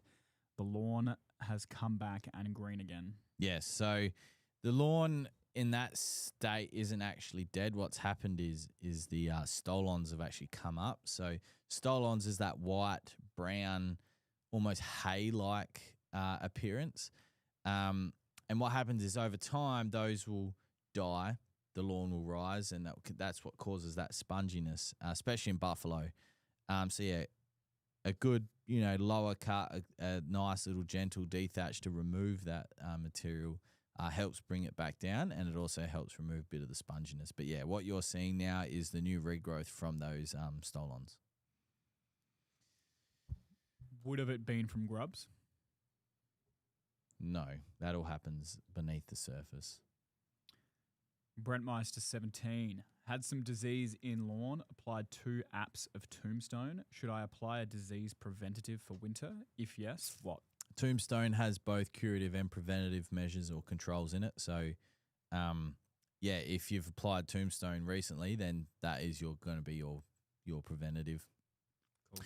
Blocker 8, the mowing and impala question I asked before, does waiting the 4 days apply to both foliar and root? Yeah, I would, just in case. You want to give it time. You don't want to disturb it too much, especially if the lawn is under a bit of stress as well. It's just probably easier, good to yeah, it's probably just good to give it some, breathing space for a little bit. AWPAUST says Saka all out 198. Victoria lost their first 1 for 26. Nice.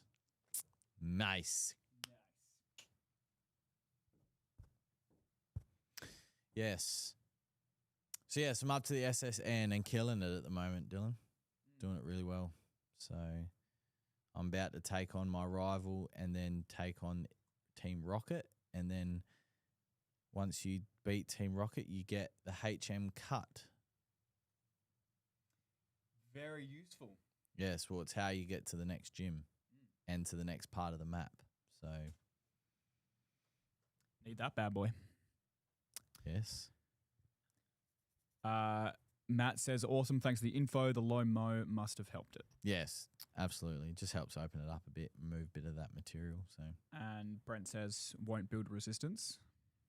well, when was the last time? Sorry, when was the last time you used it? I think on the Tombstone label it tells you how many applications you can do in a 12-month period. Let me have a look. Wow. Tombstone Duo.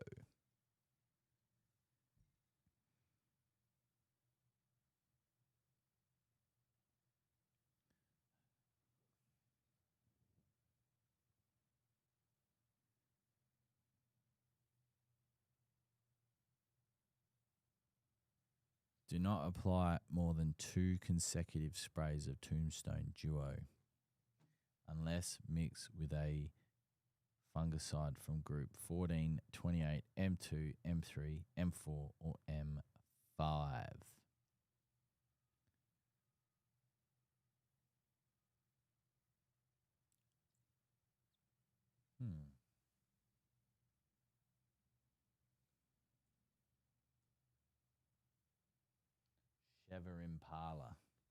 Chevy Impala.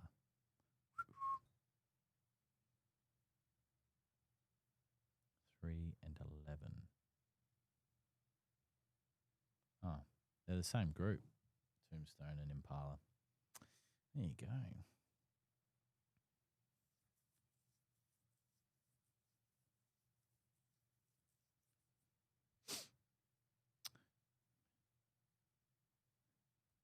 Sorry, I'm still here. I'm looking at something.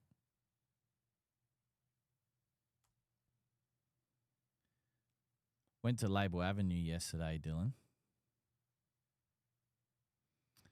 for seed labels. The Mercedes-Benz dealer was there. Like they're on the side there. They're nice cars, aren't they?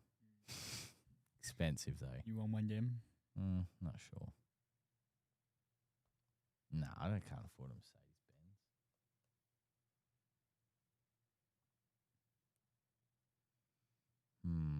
Interesting. Do you want me to move on? Well, keep asking. It's one of the things I want to learn more about is fungicides, because I mean we got Bumper, which is proper conazole.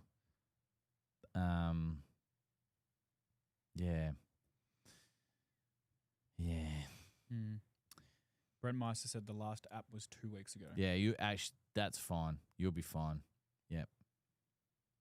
And Matt C says, is bifenthrin liquid better value than granule? A million times. Liquid's always better value than granule every single day of the week.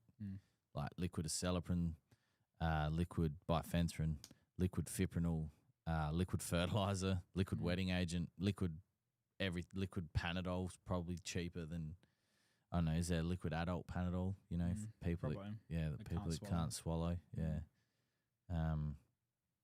Liquid in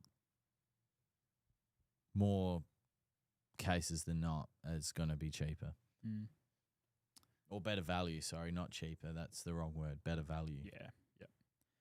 Jack Tiller, hey guys, if I applied Trojan in January, should I follow it up with a premature application in April before winter? Yes, absolutely. Cool. Nice. Oh, that's it? That's it. Nice. Dylan, here's a question for you. When was the last time you filled up with petrol?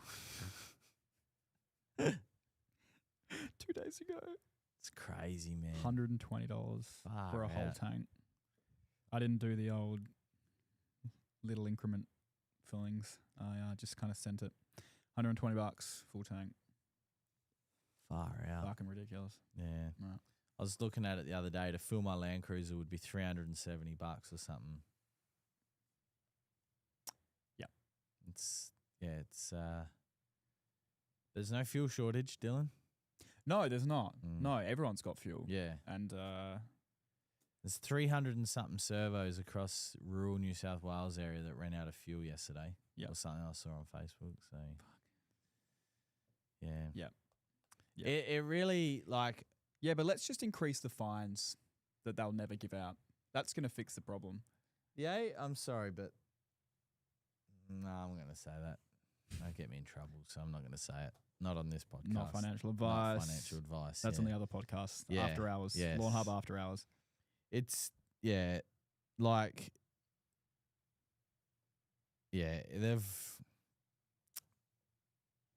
I think once you've been exposed to a world for too long, you lose reality.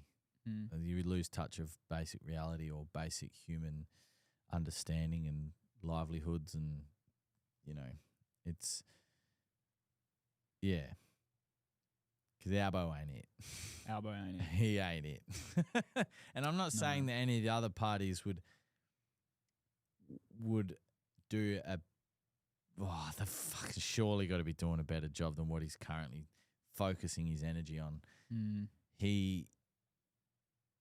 His photo opportunities for his Facebook are a comedy skit.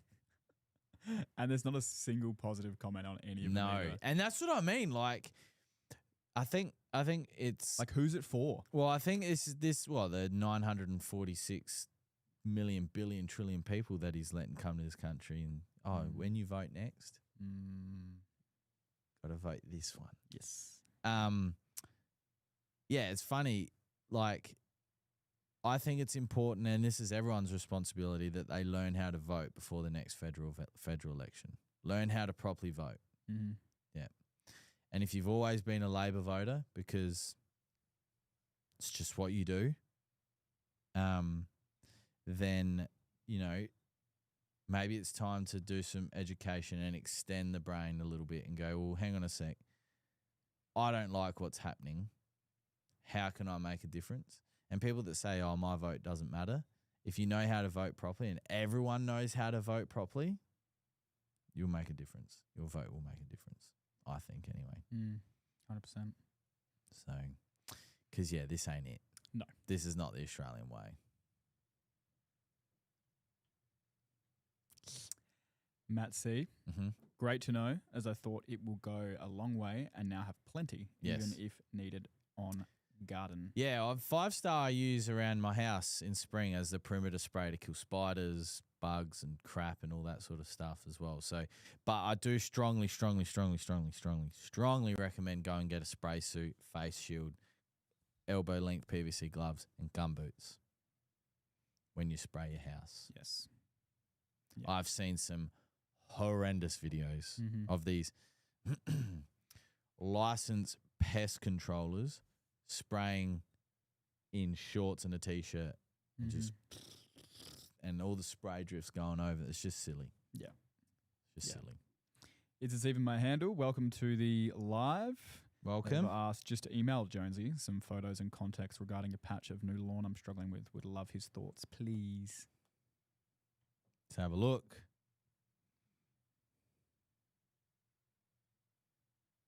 Jeepers.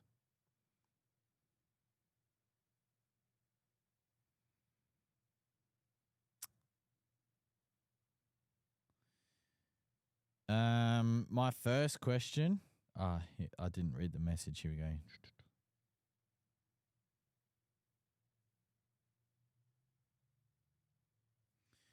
Is there much shade there? Is it impacted by shade at all for a period of time? That'd be my first question. What are you doing? You slacking? He's slacking, everyone.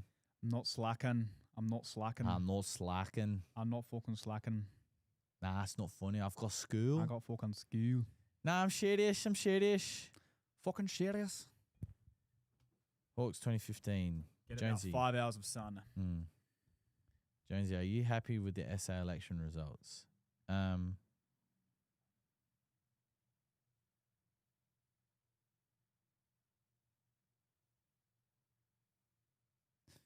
Doug, currently we've got no immigrants at Lawnhub. That's what I mean. Like, I don't know if any of the other parties would be doing a better job right now, given what we're being faced. All I'm trying to say is surely Surely there's people around these people that go, hey, man, probably wouldn't have put that on Facebook, man. Probably wouldn't have said that. Like, I don't know. I just think Australia deserves better than what we've currently had for the last probably 5 or 6 prime ministers, to be honest. Like, was it you and I that was talking about ScoMo? That, you know, when Australia was on fire, he went on holidays with his family. Like, I'm sorry. When you're the prime minister of this country, you're the prime minister for everyone. You don't get to take a break for those 4 years. Personally, I think you have the most important job in Australia. You don't. I'm sorry. You just don't have that time. You just don't get it. You sacrificed 4 years of your life to give to this country, and when Australia was literally on fire, you decided to flee. Not good enough. Not good enough. And call me old school or hard. I honestly don't care. That was disgusting.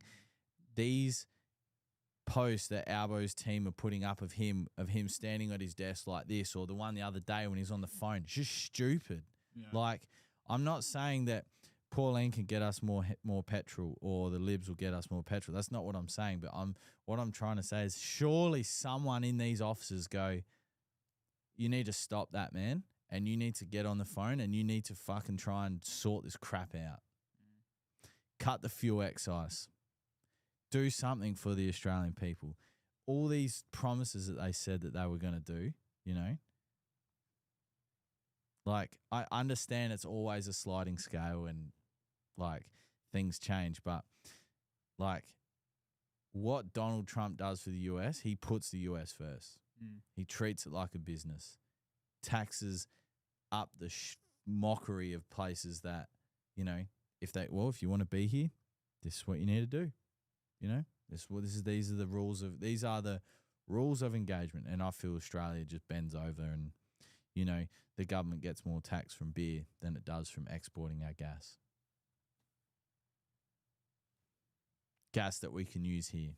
You know, we're sitting on 750 million barrels of oil, but we want to be at net zero by 2050. So all I'm saying, that surely there's someone that's in the Albo office going, dude, that ain't it. Like, he spent nearly $1 billion on a vote when the result was already given before the vote, the voice to Parliament or whatever it was. Nearly $1 billion of our taxpayer money. Stupid. Anyway,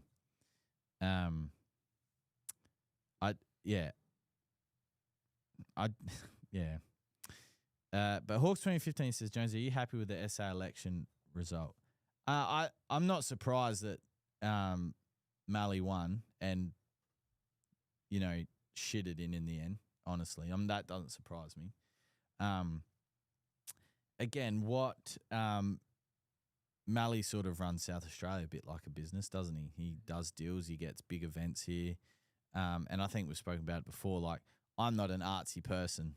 I don't go to the Fringe, but I know how important that is to the people of that community, and how much revenue, how many names come here from all around the world. I think that it's great. Pauline doesn't say nil immigration. She doesn't say no immigration. She says limit skilled immigration. There's a difference.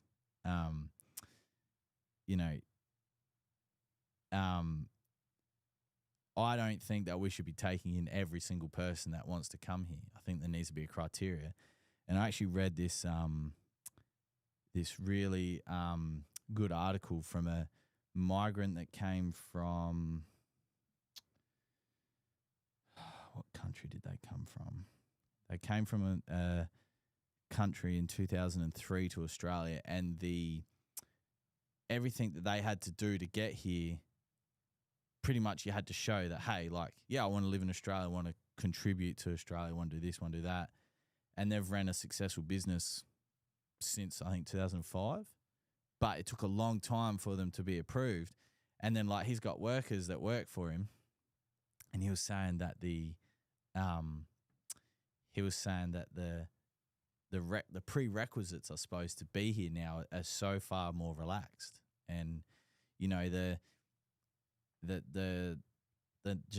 it's a different scale, and things always slide and change. I understand that, but again, I'm still going to stand by. Surely there's someone in that office saying, hey, man, like there's more important things, like cracking down with the ACCC about fuel price gouging. Well, this goes back to when I was in the supermarket as well. When I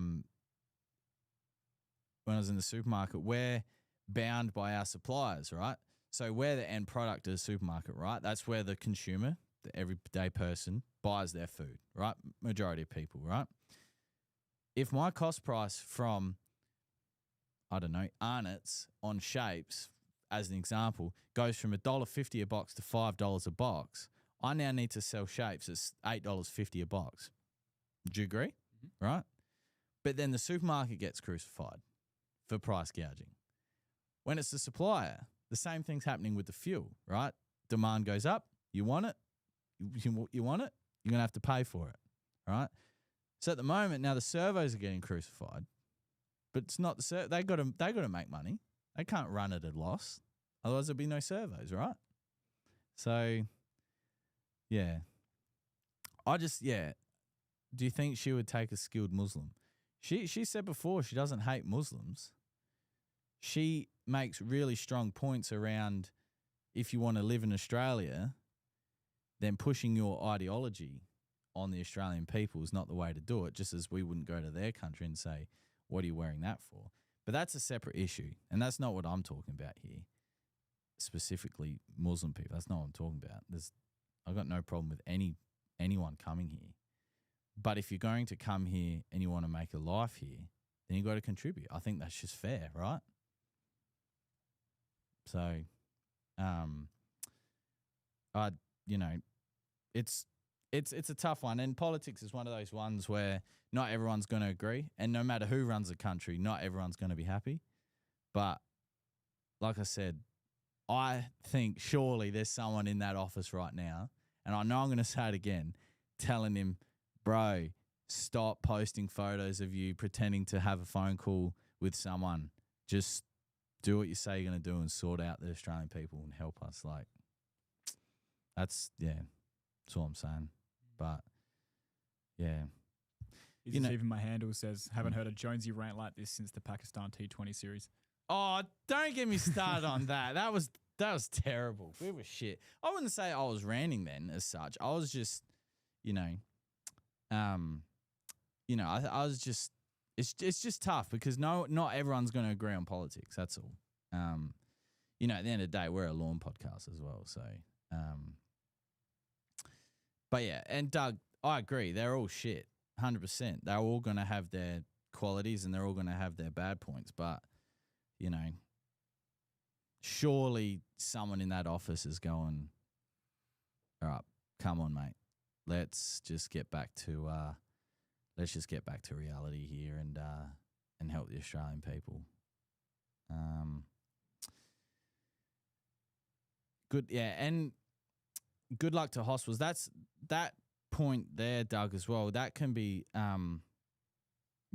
viewed in two separate ways too, because when I worked at Salisbury North Drake's, the barber next door, he was from Afghanistan, and his family came over.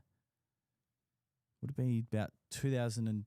It was before COVID because he started his barber, and he had two staff members. One was his brother, and one was another Afghanistan migrant. And his young brother, they had taken him to the women's and children, and he said there were so many people there that night in particular. Majority of them were there for, non-emergency reasons, so what I'm trying to say is if you don't have as many people in the country, then that also relieves things like the hospitals, relieves things like supply and demand of fuel, for example. There's, unfortunately, and we've spoken about this before, haven't we, Dylan? But the infrastructure here in Adelaide specifically,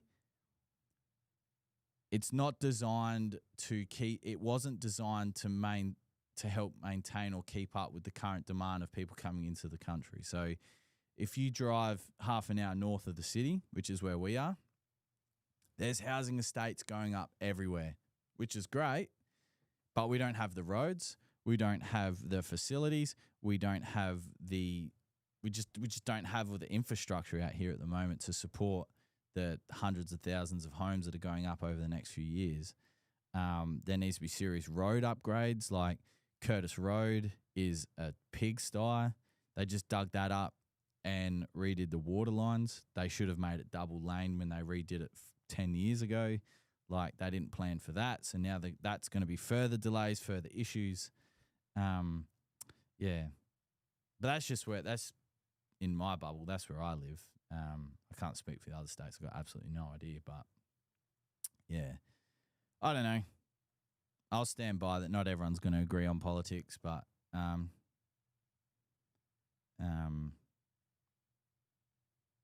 yeah, it really annoys me when I leave work at 4 o'clock and the roundabout down the road is packed for 20, 25 minutes because our infrastructure isn't able to handle, the 4 o'clock rush of people going home in the north. Like, yeah.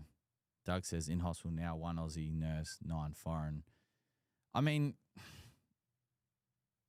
there's people that work here that you could argue that are foreign, but their whole family was born here and lived here their whole life, and they're not foreign. But I know what you're saying. Yeah. I think the other thing as well is that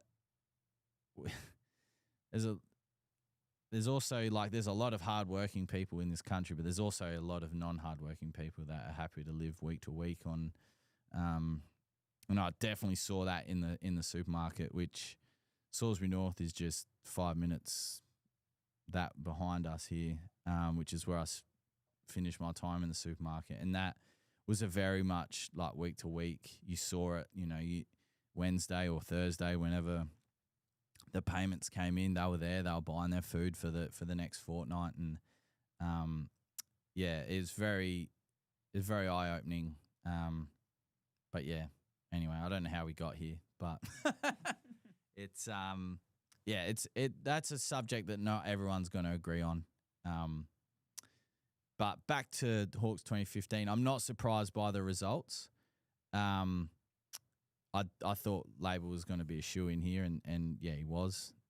Mally, so he's a Lawnhub purchaser as well. He likes his Lawnhub product, likes his lawn, likes his footy, likes his sport. It's obviously no secret that he likes his sport. The Libs were never a chance here. They've been in complete disarray since Labor took over from them last election.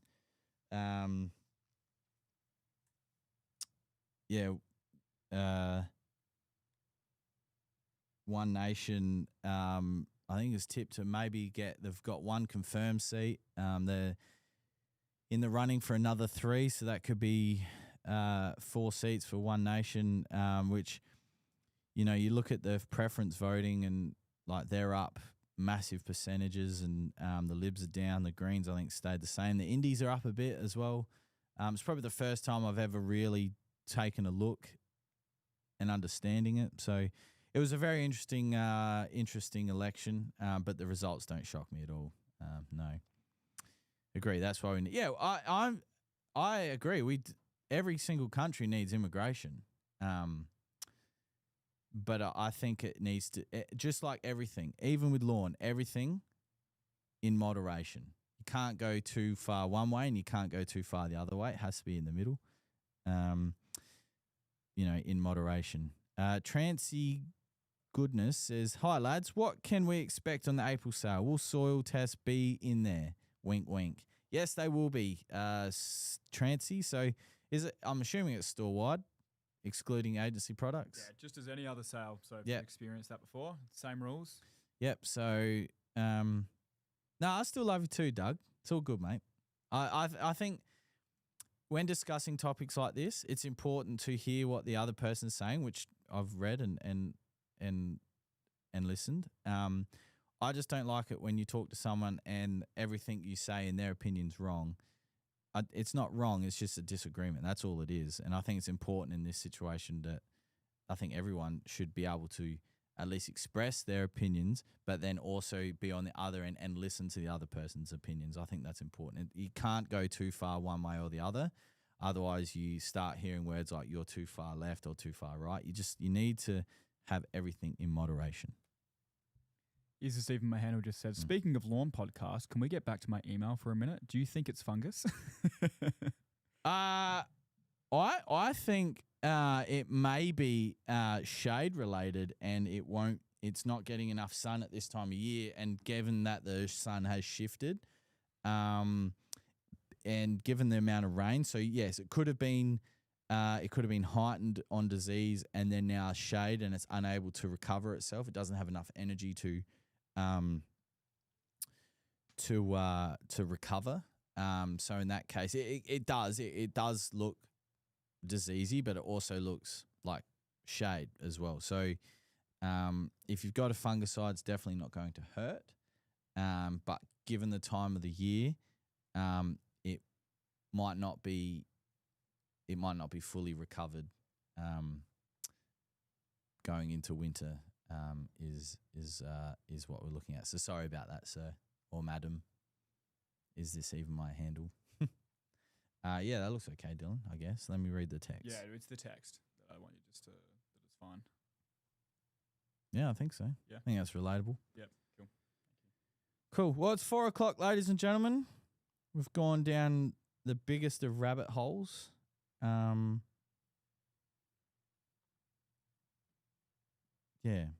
it's been fun. If anyone's got any last minute questions, bottom of the ninth questions, it's a baseball reference. If Clint was here, he'd be proud of me. Likes his baseball. Thomas Jackson says, happy Friday, lads. Bit cooler today in SA. Yes, that's why I got the vest on.